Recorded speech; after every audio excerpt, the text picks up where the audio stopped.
Welcome.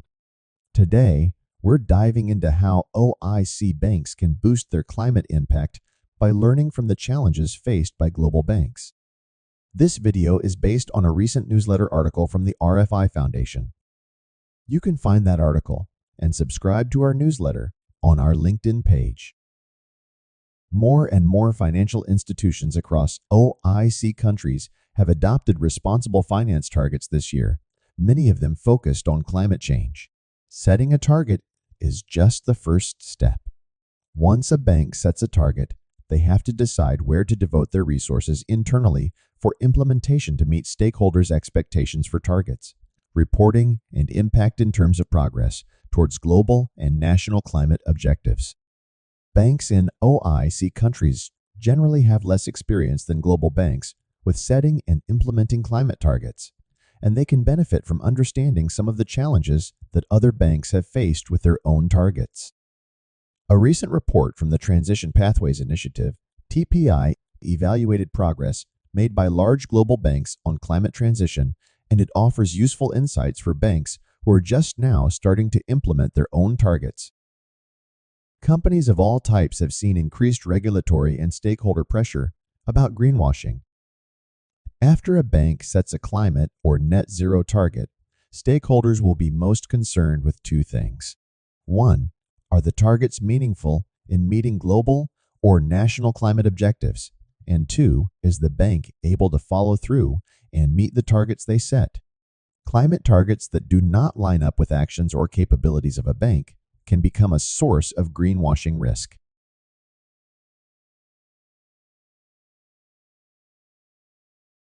Climate targets come in many forms, with varying levels of detail included in both the targets and the metrics used to assess progress.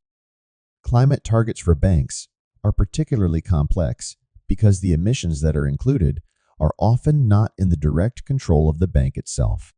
Investors have worked with large global banks for many years in developing and implementing climate targets related to their financing activities.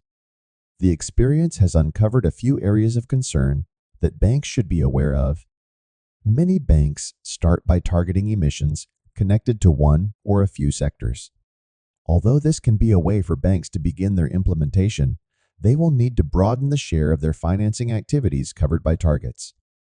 The recent TPI report highlights a few of the gaps in how banks approach their sectoral climate targets.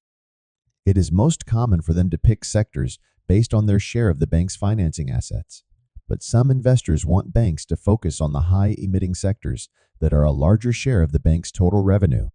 Most reporting frameworks, like the GHG protocol, consider financed emissions to include only the bank customer Scope 1 and Scope 2 emissions. Financed emissions targets can be incomplete or unreliable. They don't consider a full value chain perspective, which is often very difficult to quantify with precision. One of the largest gaps identified in the TPI report was the emissions facilitated by a bank through its equity and debt underwriting activities. If a bank providing financing directly to a high-emitting company, those emissions would be included in its financed emissions. If the same bank underwrites a bond or sukuk for the same company, those emissions will be included by the investors, but may not be fully included into the bank's own emissions reporting. Reducing the level of financed emissions measured by a bank may not be the same as contributing to emissions reduction in the real economy.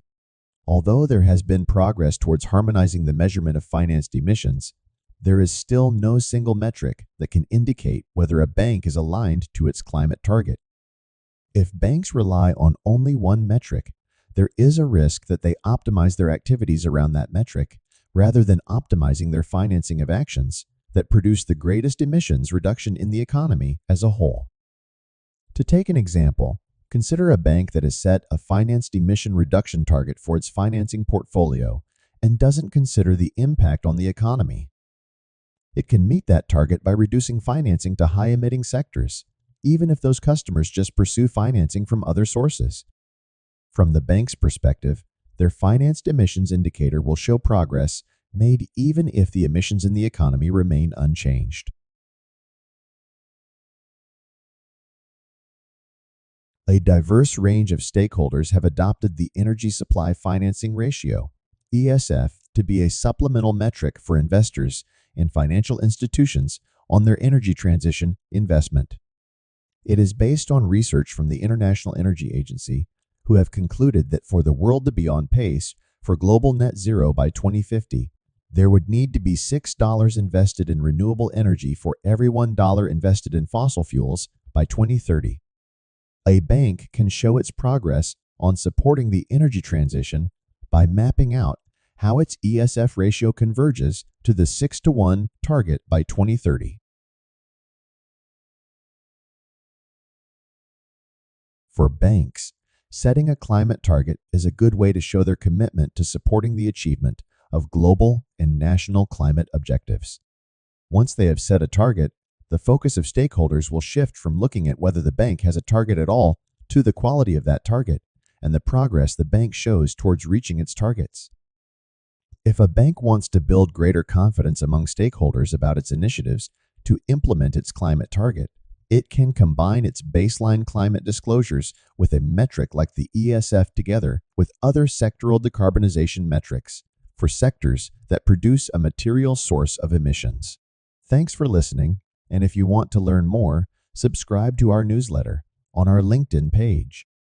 You can also contact us on our website, rfi-foundation.org,